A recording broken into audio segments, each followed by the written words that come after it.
안녕하십니까. 오늘은 저작거리에 노래하는 시인으로서 밥 딜런의 가사들을 함께 검토해 봅시다. 밥 딜런이 1965년에 발표한 앨범 다시 찾은 61번 고속도로에 수록된 Like a Rolling Stone은 많은 사람들이 밥 딜런의 노래 중 첫 손가락으로 꼽는 노래입니다. 밥 딜런은 1965년 뉴포트 포크 음악 페스티벌에서 일렉트릭 기타를 연주하며 이 노래를 불러요. 일반적으로 이 무대는 포크락의 첫걸음을 떼는 문화사적 사건으로 평가됩니다.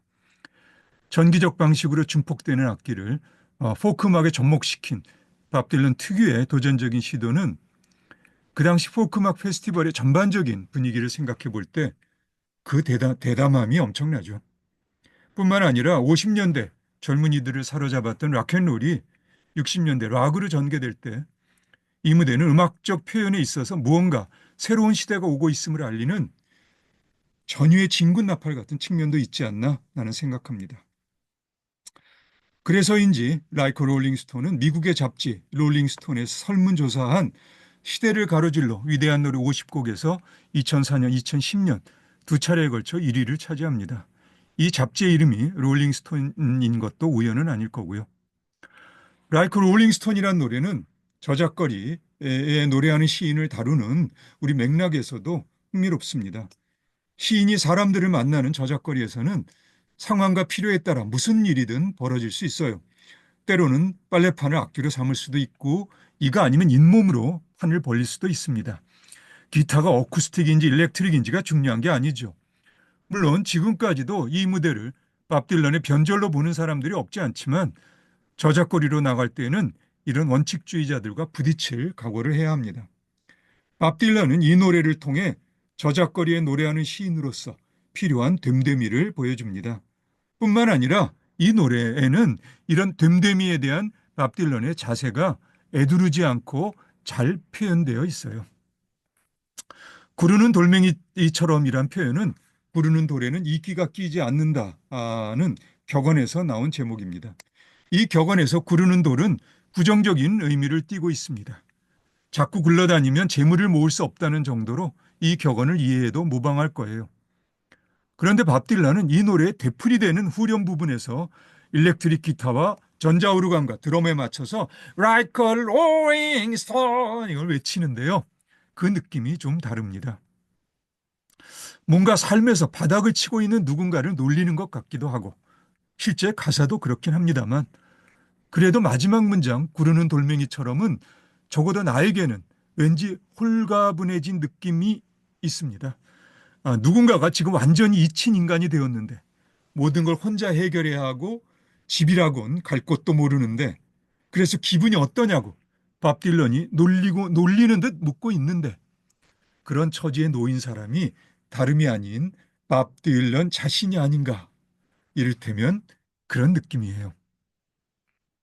이 느낌은 마지막 연 후렴 부르기 바로 전 구절들과도 통합니다. When you ain't got nothing, you got nothing to lose. You are invisible now. You got no secret to conceal. 사실 이 구절들이 이해하기 어려운 문장들은 아닌데 이 가사의 여백에서 상당한 정도의 여운이 울립니다. 우리가 아무것도 갖고 있지 않을 때, 우리가 잃은 게 아무것도 없을 때, 그럴 때 우리는 투명해질 수 있다고 밥 딜런은 노래합니다. 그때 비로소 우리가 감추려고 애쓴 비밀이 모두 사라질 테니까요. 나이 20에 저작거리로 나와 어쿠스틱 기타와 하모니카에 실어 수년 동안 자유와 평화를 외쳐온 한 싱어송라이터가 불현듯 저작거리에서 노래한다는 것에 새로운 의미를 소화시켜내야 하는 상황에서 나온 노래가 이 노래죠. 1966년 한 인터뷰에서 밥 딜런은 다음과 같이 말합니다. 나는 문자 그대로 노래하는 것도 연주하는 것도 다 중단해 버렸어요. 그리고 이 노래를 쓴 거죠. 원래 20여 쪽짜리 이야기였어요.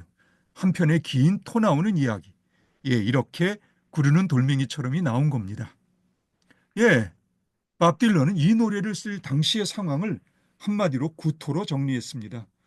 저작거리의 삶이 진영 논리로 나뉘거나 허황한 지적 허영이나 트렌드에 따른 부하 내동이나 길들여진 편안함에서 나오는 구태의연함과 아니면 자신의 결핍을 투영시킨 아이돌 만들기 등의 정신적 무기력 상태에 빠져 허우적될 때 저작거리에 노래해야 하는 시인이라면 누구나 그런 상태에 함몰돼서는 안 될 거라는 절실한 경고의 느낌을 강하게 갖게 되겠죠.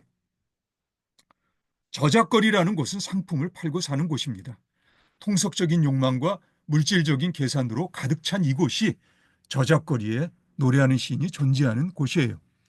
저작거리에 노래하는 시인은 저작거리의 상품을, 정신적 상품을 내놓는 존재입니다. 그의 심지가 물질적인 욕망과 계산에 자칫 흔들리게 되면 시인이라는 그의 존재 의미까지 흔들리게 되겠죠. 밥 딜런이 뛰어난 시인으로 평가받는 핵심적인 이유는 싱어송라이터로서 그가 커리어 내내 지켜온 심지 때문입니다. 그리고 그 결정적인 순간에 나온 노래가 바로 Like a Rolling Stone인 겁니다. 미스 론이라 부르는 이 노래의 주인공은 집안도 좋고 교육도 많이 받은 잘 나가던 여자입니다. 그러다가 바닥을 치게 되죠. 저작거리에 내동댕이 쳐져 끼니를 걱정해야 합니다. 결국 겉만 번지르르 하고 입담만 그럴듯한 저작거리의 장사꾼에게 걸려들어 통속적인 욕망과 물질적인 계산이 흘러넘치는 문화판의 어릿광대 같은 존재가 됩니다. 이 문화판에 모인 인물들 또한 입으로는 저작거리를 혐오하면서도 실인즉 골수 저작거리의 헛개비들일 뿐일 텐데요. 나에게는 밥 딜런이 반복해서 이 여자에게 외치는 후렴은 마치 자기 자신을 위시해서 저작거리에 모인 헛개비들에게 건네는 사자우처럼 들립니다. How does it feel? Oh, how does it feel to be on your own with no right action home like a complete unknown like a rolling stone. 예, 이런 맥락에서 2024년 제임스 맨골드가 감독한 밥 딜런의 전기영화 제목이 이 영화에서 가져온 A Complete Unknown인 것은 설득력이 있습니다. 아이러니하게도 Like a Rolling Stone은 밥 딜런의 노래 중에서도 상업적으로 가장 성공한 노래입니다. 저작거리 한복판에서 저작거리 사람들의 사랑을 받으며 저작거리 사람들에게 건네는 가사 한 큐 아래에서 밥 딜런은 저작거리라는 곳의 생태에 관한 자신의 경험을 이야기합니다. 물론 마지막 연의 구절 중에는 밥 딜런 특유의 모호함이 내포되어 있는 문장들이 있긴 합니다. 가령 나폴레옹인 렉스에서 나폴레옹이 누구를 의미하는지 분명치가 않아요. 역사적인 인물의 비유인지 영국의 소설가 조지 오웰의 풍자소설 동물농장에 나오는 음험한 돼지의 나폴레옹인지 어쩌면 노래의 문맥상 누더기를 걸친 범상치 않은 인물쯤 될 수도 있겠습니다만 미스 론리가 전에 그 범상치 않은 인물이 하는 말 듣고 재밌어 하곤 했었는데요.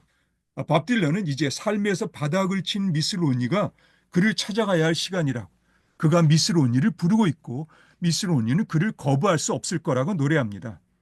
만일 나폴레옹이 범상치 않은 인물이라면 이 인물에 대한 밥 딜런의 입장이 긍정적인지 부정적인지가 좀 애매해요.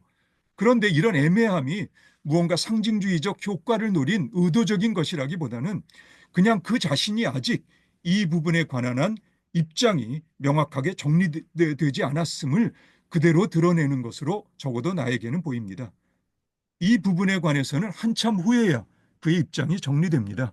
70년대 후반으로 가면 밥 딜런은 독실한 크리스천이 되지요. 반면에 이 문장들 바로 앞구절, 말하기 미안하지만 이젠 그 다이아몬드 반지를 챙겨 전당포에 맡겨야 할 시간이 왔어에는 그의 입장이 아주 명확하게 정리되어 있습니다. 이제 그는 저작거리에서 노래하는 시인으로서 가능한 한 자신을 겉만 호사스러운 미사욕으로 포장하려 하지 않을 겁니다. 당연히 누구에게나 쉽지 않은 일이고 그 역시 마찬가지겠지만 그래도 그런 마음으로 저작거리에 나가 노래하려는 그의 뜻이 Like a Rolling Stone이라는 노래를 통해 나에게 전달됩니다. 예, 밥 딜런은 미국의 저작거리에서 노래하는 시인입니다. Like a Rolling Stone이 밥 딜런의 대표곡임이 분명하지만 사실 내가 선택하고 싶었던 노래는 1974년 앨범 플라넷 웨이브스 중에 한 곡입니다. 이러한 선택은 무엇보다도 내가 이 앨범을 좋아하기 때문이기도 하지만 65년 Like a Rolling Stone을 발표한 후 거의 10여 년 동안 밥 딜런이 통과한 정신적 성숙의 과정이 적어도 나에게는 느껴지기 때문이에요.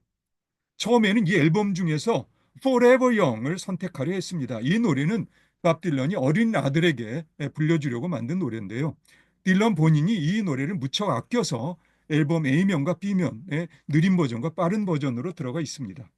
그런데 이 노래가 펩시콜라 광고에 쓰인 걸 알게 되고 내 마음을 바꿨어요.